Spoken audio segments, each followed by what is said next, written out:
175 billion parameters, 70 billion. You hear these numbers thrown at every model like a badge of power, but what actually is a parameter?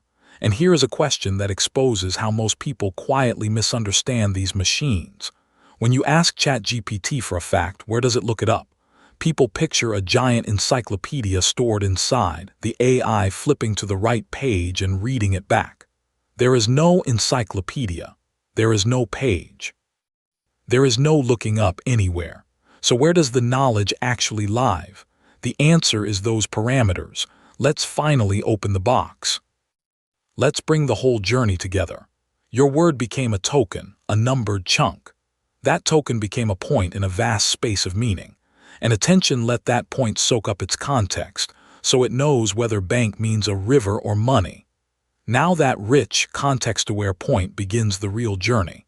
It is going to ride upward through the body of the model, getting reshaped at every step, and when it finally reaches the top, it will have become the prediction for the very next word. So let's follow one point all the way up. The transformer is a tall stack of identical layers, dozens of them piled on top of each other, and every layer does just two things to the point passing through. First, attention, which we have met. Let the point gather meaning from the other words.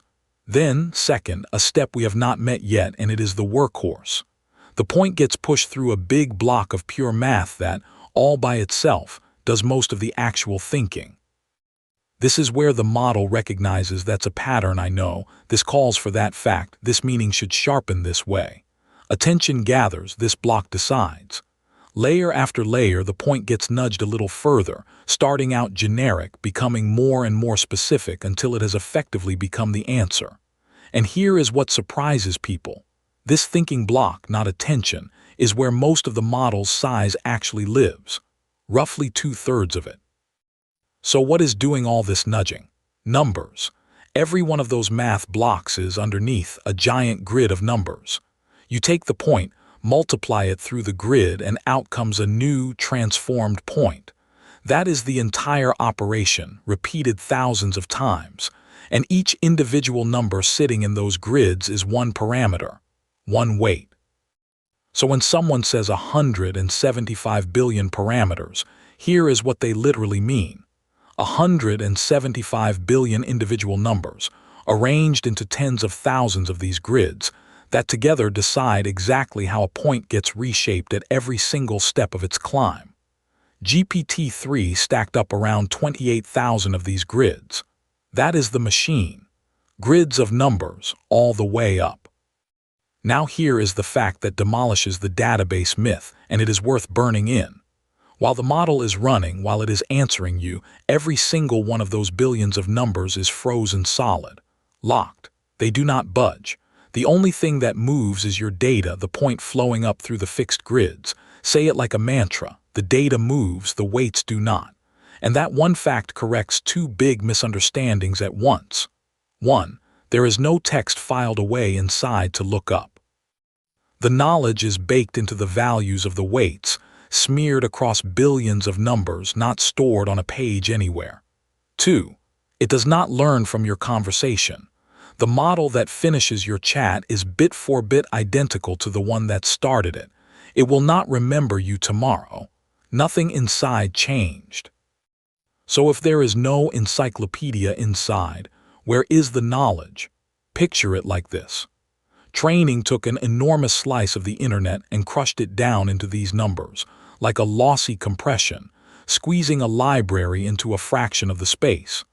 The fact that Paris is the capital of France is not written anywhere inside as text. It is encoded in the precise settings of millions of weights, tuned so that when the words "the capital of France is" come flowing through, the point gets nudged, layer by layer, until it emerges pointing straight at Paris. The knowledge is not a library the model reads. It is the shape of the machine the data flows through. The knowing is in the wiring itself. This is why size mattered so much, and also why the story got more interesting. More parameters means more room to compress more patterns, more facts, more nuance, which is why, for years, bigger simply meant smarter. But be careful with the famous numbers. The figures you hear for the biggest closed models, GPT, Claude, Gemini, are mostly outside guesses. The labs do not reveal them, so treat any exact count with healthy suspicion. The largest model you can actually open up and inspect runs north of 400 billion. But here is the twist. The frontier stopped being a pure size race. The trend now bends towards smaller, sharper models and a clever trick where, for each word, only the most relevant slice of the weight switches on instead of the whole giant pile. Bigger is no longer the only road to better. So strip away the mystique. A parameter is just one number. A model is billions of them, frozen into grids, and running it means writing a word point up through those grids until it turns into a prediction. The knowledge is compressed into the numbers. Nothing is looked up and nothing changes while you chat, which leaves the single biggest question in all of this still standing. Who set those billions of numbers? Nobody typed them in. You could not if you tried for 1,000 years. They begin as pure random noise and somehow arrange themselves into something that knows the capital of France, can write a sonnet, can debug your code. How does random noise become intelligence? That is training, and it is next.